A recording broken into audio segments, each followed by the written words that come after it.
souvent que la gratuité, oh là là, mais ce qui est gratuit, on ne le respecte pas. Ce qui est gratuit, penser la gratuité, c'est penser le gaspillage. C'est l'inverse. Penser la gratuité, c'est s'attaquer au cœur du problème, d'émanciper de la logique marchande, et justement de sortir de la logique du gaspillage, où la recherche du profit l'emporte sur le respect de nos biens communs. Et notre écosystème, c'est le premier bien commun le plus important. Donc oui, le dérèglement climatique est devenu une crise existentielle pour l'humanité qui nous impose de repenser radicalement notre mode de développement. C'est dans ce sens que moi, coordinatrice du parti de gauche, et je suis oratrice aussi nationale de la France Insoumise, moi je me définis comme éco-socialiste, et nous soutenons dans les 18 thèses de l'éco-socialisme, qui est le manifeste pour l'éco-socialisme auquel on a contribué, la question de la gratuité en fait partie. Et finalement, dans l'explicitation de l'enjeu de construire un autre modèle, la question de la gratuité est sans doute le meilleur axe pour arriver dans le sujet. Alors, la gratuité. La gratuité des services publics, eh bien oui, elle s'inscrit bien dans cette logique qui vise à changer radicalement notre modèle économique. Et c'est pour ça que le titre gratuité versus capitalisme est pour moi le meilleur résumé. On montre bien que c'est par la gratuité qu'on peut justement changer et renverser la logique capitaliste. Paul disait, Paul Ariès prenait l'exemple de l'école. Et vraiment, il faut le reprendre, cette école. Parce que personne ne remet en cause aujourd'hui et n'oserait remettre en cause la gratuité de l'école. Au moins dans le débat. Parce que dans les politiques, tous, ils le remettent en cause. Hein, vous voyez bien.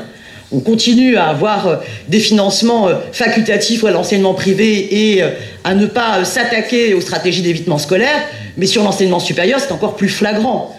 Normalement, la gratuité de l'école aurait dû vraiment s'étendre de manière absolue à l'enseignement supérieur du fait de l'élévation du niveau des qualifications et du nombre de personnes qui se scolarisent, qui poursuivent les études dans l'enseignement supérieur. Mais non seulement les frais d'inscription n'arrêtent pas d'exploser, mais en plus là on a en cette rentrée ce scandale de l'explosion des frais d'inscription pour les étudiants étrangers. Mais pourquoi est-ce que l'école est gratuite? Pourquoi est-ce que ça a été une bataille politique essentielle?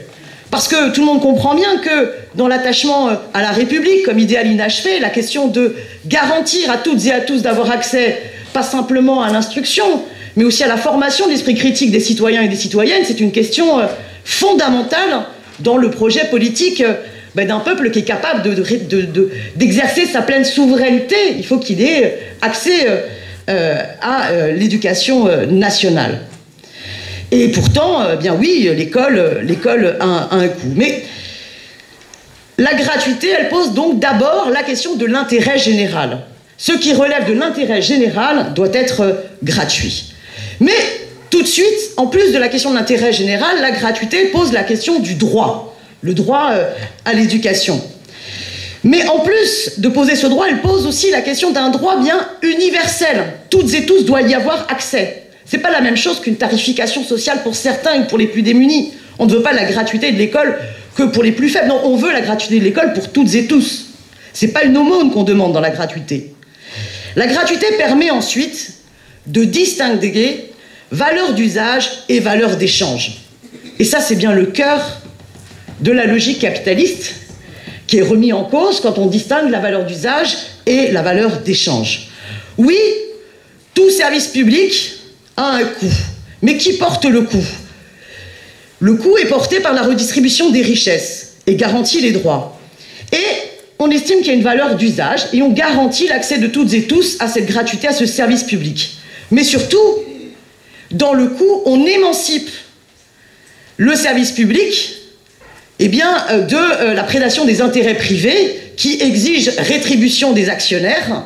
Et on s'attache simplement à assumer financièrement par la redistribution des richesses, par l'impôt collecté, à financer ce que ça coûte. Et pas ce que ça doit rapporter dans une logique marchande.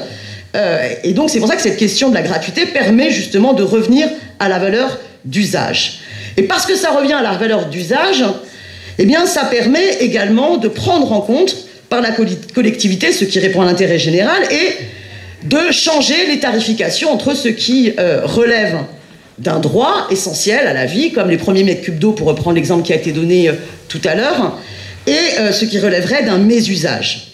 Et cette question-là, donc, permet de répondre à la question de l'intérêt général écologique. Nos ressources naturelles sont finies, sont limitées, et donc on doit absolument créer une prise de conscience écologique sur ces ressources limitées.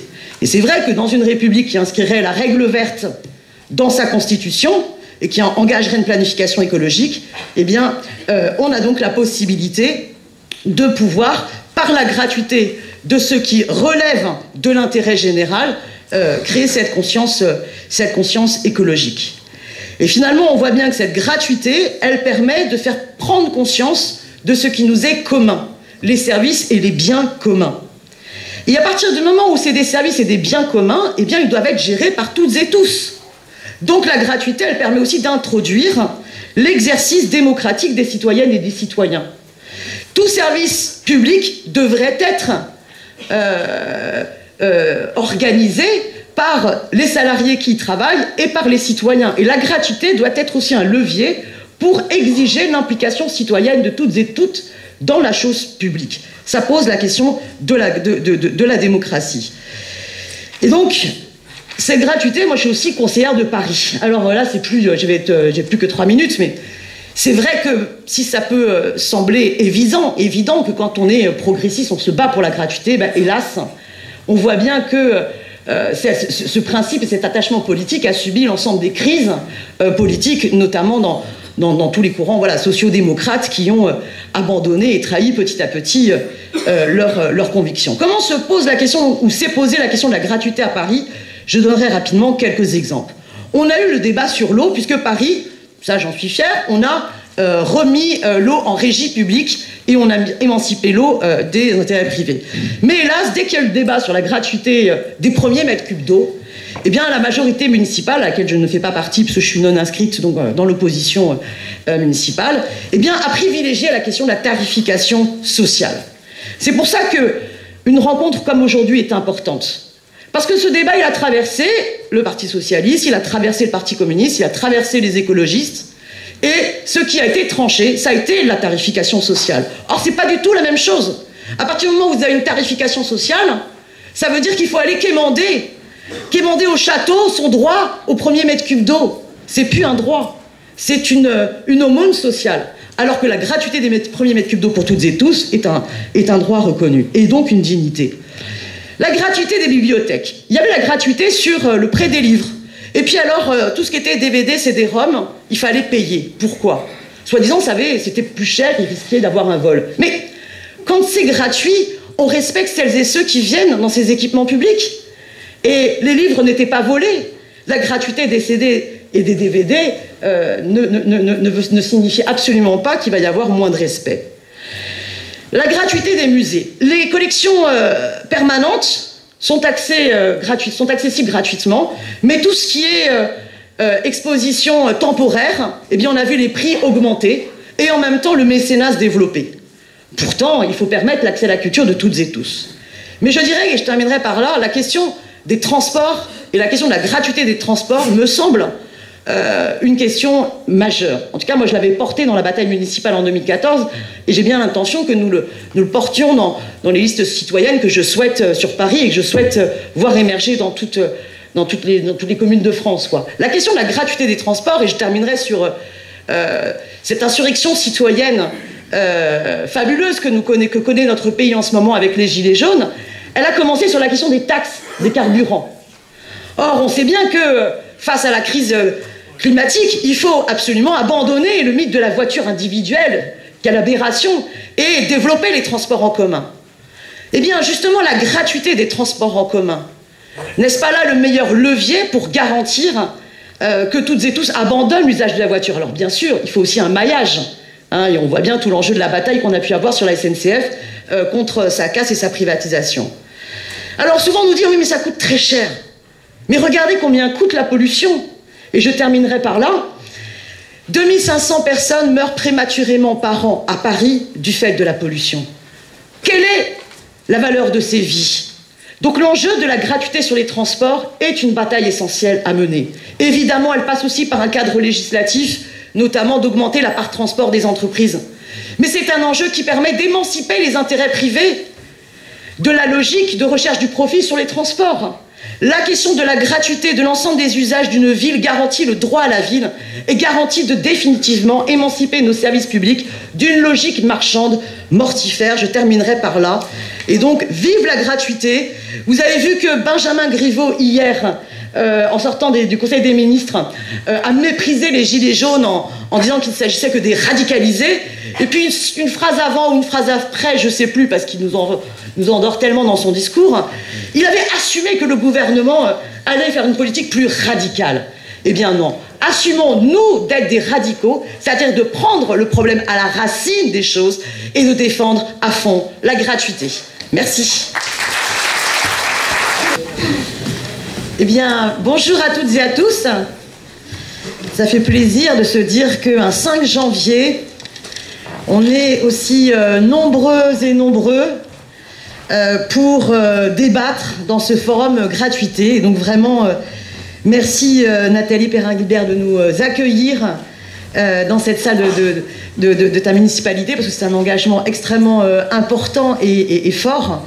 Et évidemment, merci à Paul Ariès et à l'ensemble des associations, syndicats, collectifs, ONG, partis qui se sont engagés dans cette organisation de cet événement, et de tous les militants et médias, pardon, et de tous les militants qui ont préparé aussi de manière logistique cette rencontre.